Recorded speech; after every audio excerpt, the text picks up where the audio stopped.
नमस्कार, बहुत बहुत स्वागत करते हैं आपका। सबसे पहले तो नवरात्र की आप सभी को बहुत बहुत बधाई।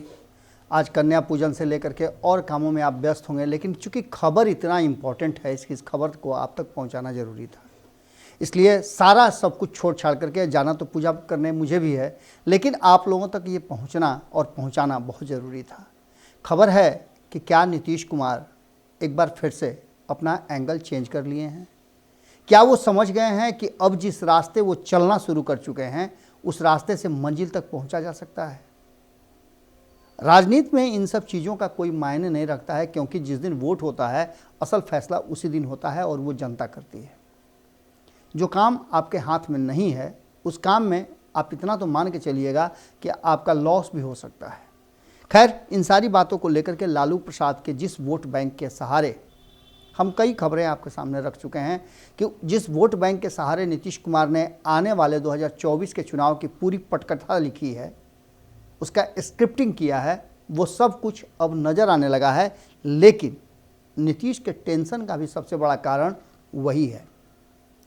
आंकड़ों के अगर गलियारे में आप जाते हैं तो आंकड़े आपको चीख चीख करके कह रहे हैं कि नीतीश कुमार का यह फैसला बहुत ही बेहतर है और नीतीश कुमार इस फैसले से बिहार में भारतीय जनता पार्टी को पटकने में कामयाब हो जाएंगे और यहाँ से देश उस रास्ते पर चलने के लिए मजबूर होगा, क्योंकि यहाँ से एक उदाहरण आपको मिल जाएगा कि ये स्थितियाँ पैदा होंगी। लेकिन सबसे बड़ी बात यह है कि क्या नीतीश कुमार जो सोच रहे हैं वही होगा या कुछ और हो सकता है। 2020 के चुनाव की कुछ झलकियाँ आपको हम बताते हैं, उसके बाद हम और भी आपको डाटा बताएंगे। सबसे ज़्यादा अगर देखा जाए तो नीतीश कुमार के लालू प्रसाद के साथ जाने, दोस्ती गांठने और उनके साथ आने वाले 2024-25 के चुनाव को की तैयारी करने, एक गठबंधन बनाने, जिस गठबंधन में सीधे नरेंद्र मोदी से टक्कर लेने की पूरी तैयारी हो रही है, तो क्या नीतीश कुमार की सोची समझी ये रणनीति कामयाब होगी। 2015 में बहुत कामयाब रही थी। परिस्थितियां 2015 और 2020 में बिल्कुल अलग थी।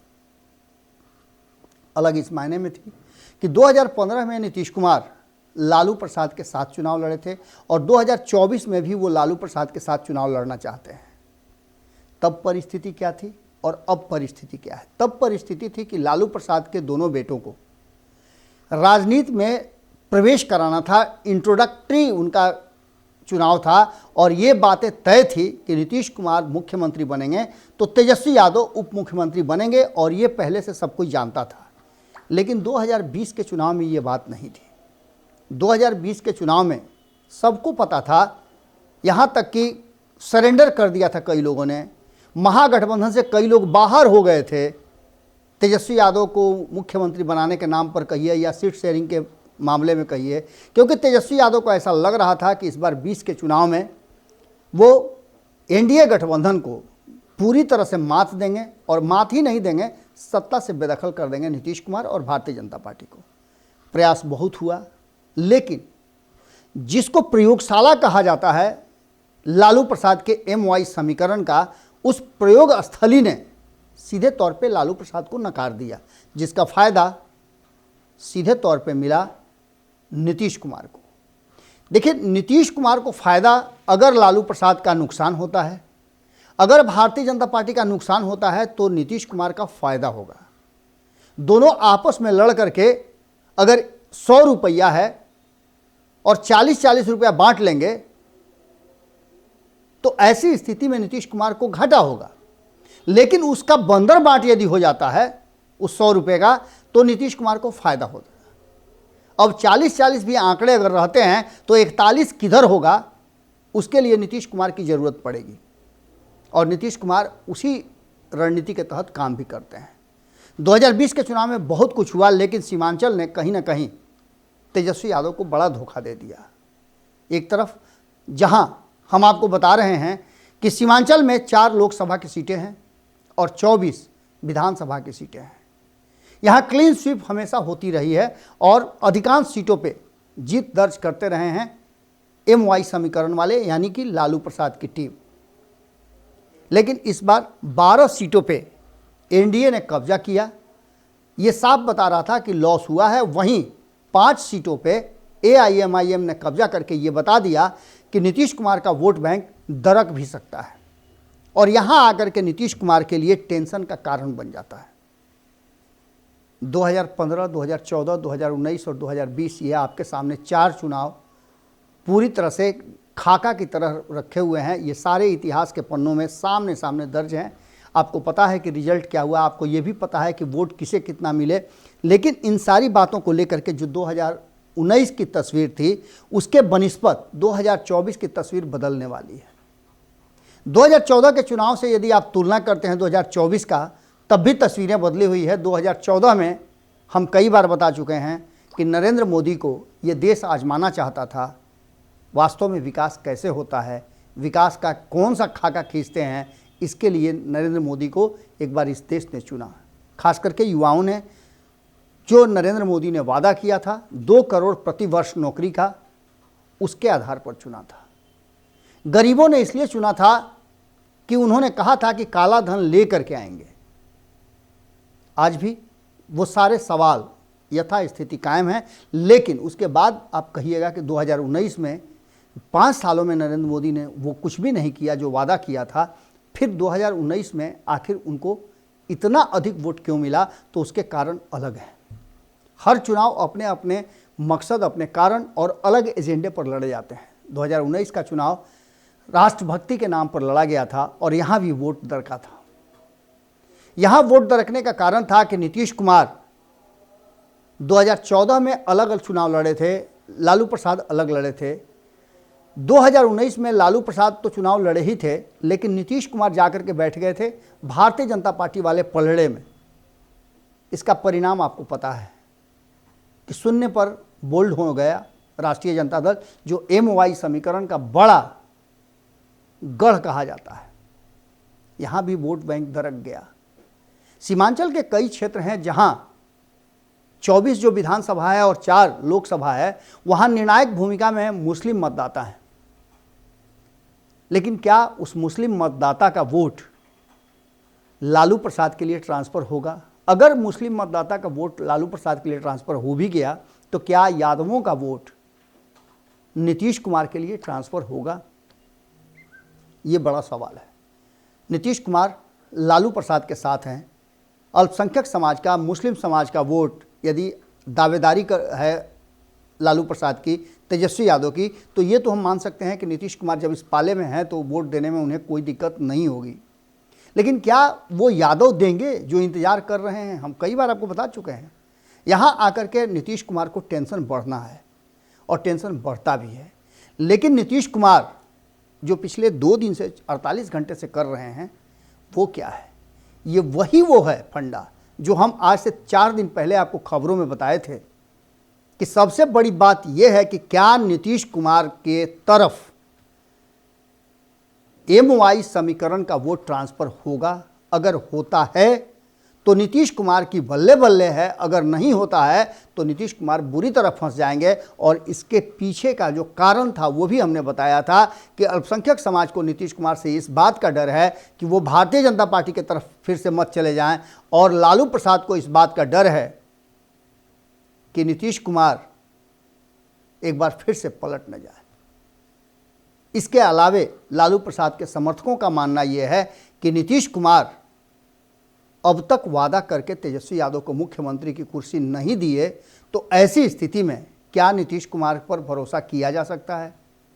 यही कारण है कि नीतीश कुमार, हमारी खबर जैसे हुई वैसे ही एक नया बयान आता है और इस बयान में नीतीश कुमार कहते हैं कि तेजस्वी उनके बच्चा हैं, अब तो उनके बाद सब कुछ यही है, सर्वस्व यही है, इन्हीं को सब देखना है। ये इशारा करता है कि नीतीश कुमार को पता चल गया है कि वो 32% वोट कितना इम्पॉर्टेंट है। अब यहाँ से एक कहानी शुरू होती है और इस कहानी का जो प्लॉट है वो साफ नज़र आ रहा है कि नीतीश कुमार को लालू प्रसाद से ज़्यादा अब तेजस्वी यादव पर भरोसा है और तेजस्वी यादव नीतीश कुमार के लिए बार बार ये कर रहे हैं। नीतीश कुमार तेजस्वी यादव को ये दिखा रहे हैं, ये एहसास कराने की कोशिश कर रहे हैं कि लोकसभा के चुनाव में यदि नीतीश कुमार के साथ वोट ट्रांसफ़र नहीं हुआ तो परिस्थितियां बदल जाएंगी और बदली हुई परिस्थिति में बहुत कुछ बिहार में बदलेगा।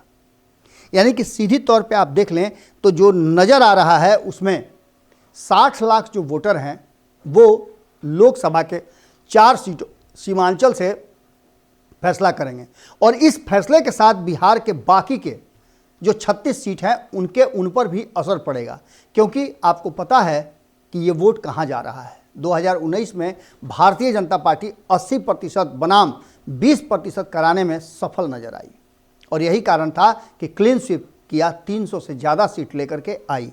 अब 2024 के चुनाव की तैयारियां चल रही हैं और इन तैयारियों में नीतीश कुमार के लिए सबसे बड़ा जो गेम चेंजर होगा वो ये होगा कि आखिर कहां पर बैठ करके नीतीश कुमार अपने लिए कुशन खोजें।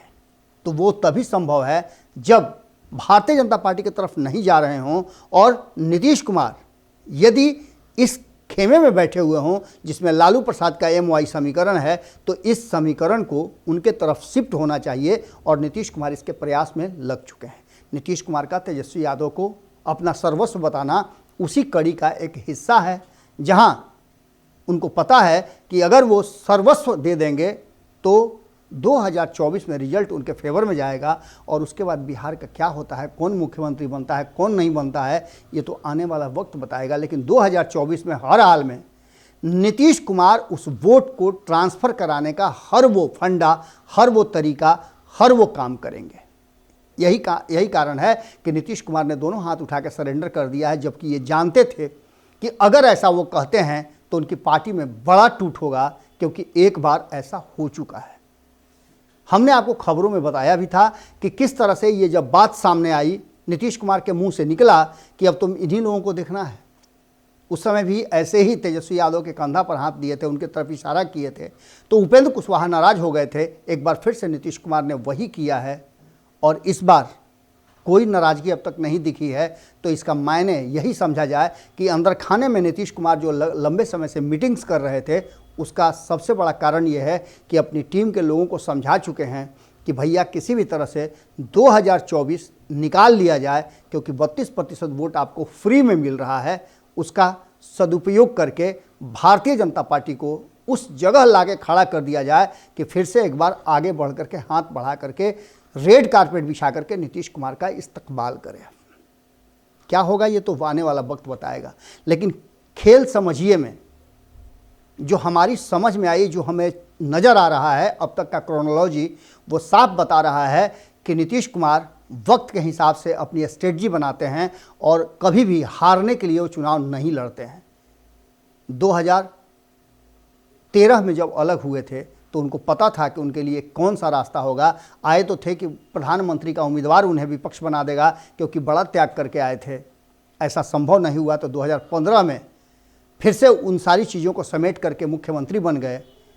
मुख्यमंत्री तो थे ही वो, लालू प्रसाद को पटा करके कह लीजिए या उनके साथ समझौता करके मुख्यमंत्री की कुर्सी पर बने रहे, क्योंकि डर था कि भाजपा के साथ फिर न चले जाएं, इसलिए लालू प्रसाद का समर्थन प्राप्त हुआ और ये डर नीतीश कुमार दिखाते रहते हैं।